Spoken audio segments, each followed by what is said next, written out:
Decluttering sentimental items feels nearly impossible, especially when there are years of memories, emotions, and stories we draw a connection to.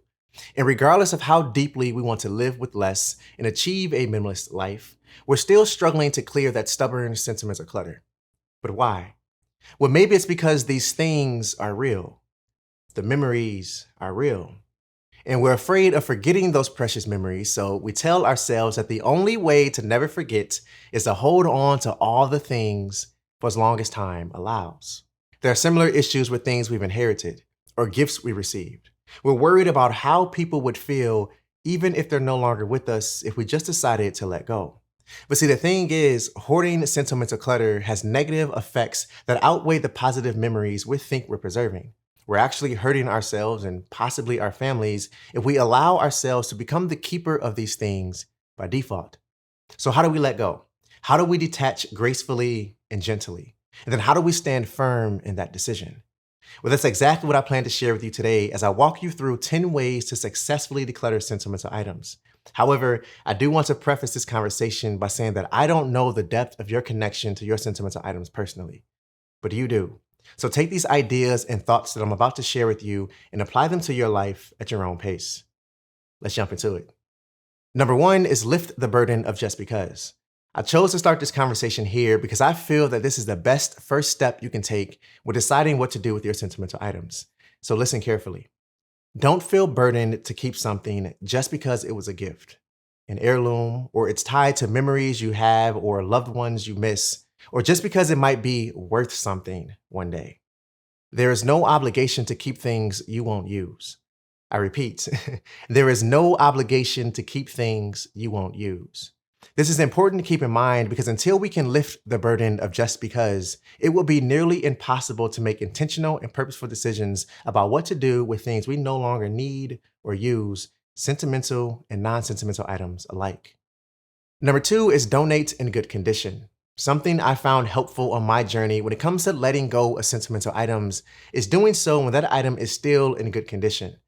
I don't know about you, but early on in my journey, I found myself holding on to things that I planned to donate but didn't because I wasn't sure if it was in good enough condition for someone else to use. So, fast forwarding ahead, I had to learn to be more mindful of this because if only I allowed myself to let go earlier while these things were still in good condition, then someone else could have gotten use out of something I no longer needed. And I found this to be true with sentimental items specifically. If we let go while that thing is still in good condition, then it becomes easier. And in some cases, we might even find joy in it as well because it's knowing that someone else can enjoy it rather than it going to waste that makes us comfortable enough to detach ourselves from it. Number three is think in layers and stages. It's important to realize that you don't have to get rid of everything right away all at once. Knowing this can be a huge relief, especially when sentimental items are standing on the decision block. Do I keep it? Do I let it go? What if I'm not ready? See, when it comes to decluttering sentimental items, it's best to start with the easiest thing first so you can build momentum. I've learned that most of our motivation to let go comes from physically being able to see the progress we're making.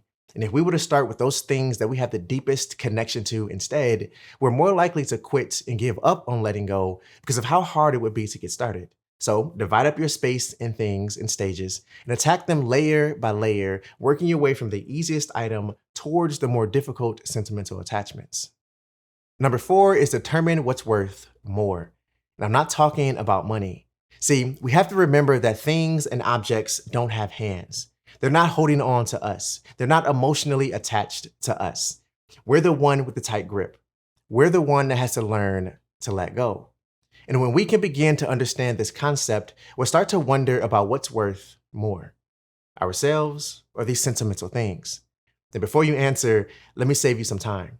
No thing or object is worth more than your life, mental peace, energy, and time. So don't waste those things trying to be the keeper of all things.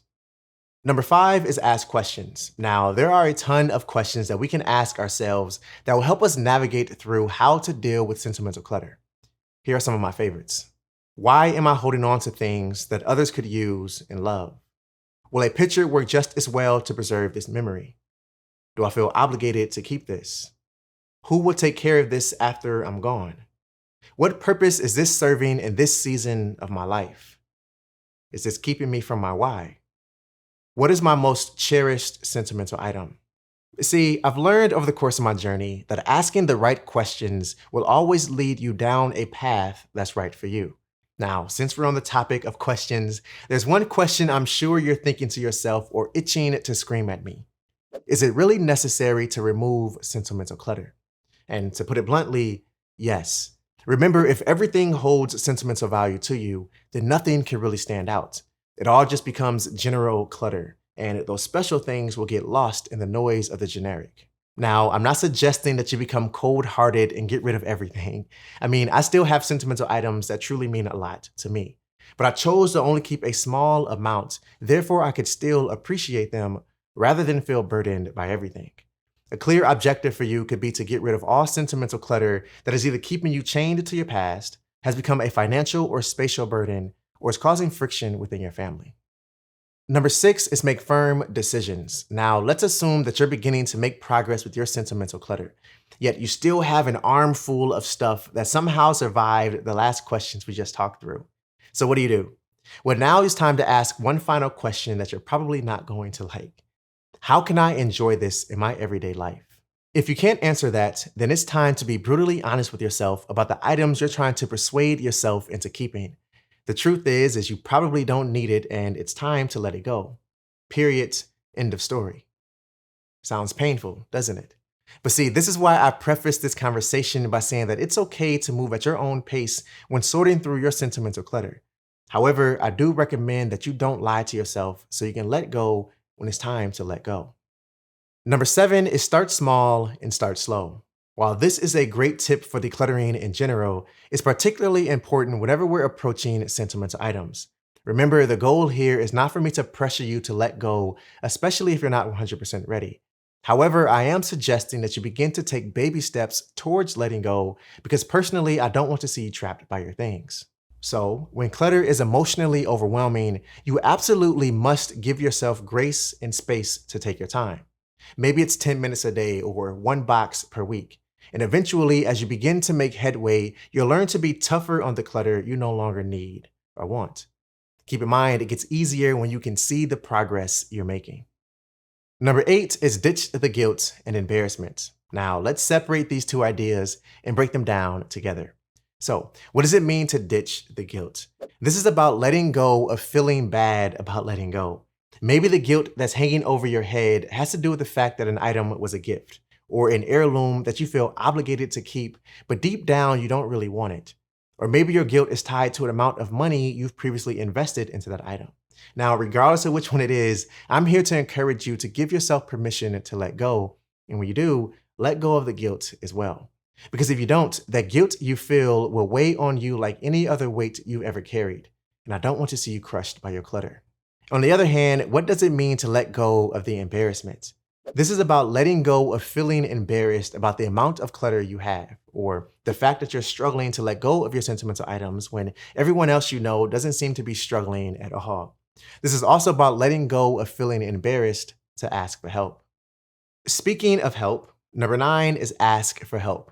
Who says that decluttering your life, including sentimental items, has to feel like a chore or be something you're stuck doing alone? It doesn't. If you're struggling, looking for company, or just need someone to talk to, then invite your family or closest friend over to be there by your side. Play music, combine laughter with letting go, or just spend some time talking through your emotions so you can detach from what is no longer serving you. Number 10 is enjoy the things you choose to keep. There is absolutely nothing wrong with keeping a reasonable amount of things you truly love and enjoy. As I mentioned earlier, I still have a few sentimental items that I hold close to my heart. So, with that said, anything that passed the test we just discussed with these 10 tips can be considered a keeper. So, what do you do with the sentimental items you decide to keep? Well, you can set up a memory box, build a photo album, create a blanket or a quilt if your items allow for that. You could even display them as decor throughout your home, or if you want, you can leave it sitting on the shelf in your closet. It's up to you. Just remember to be intentional and purposeful with these items the same way you have been with everything else you've either donated or kept on this journey.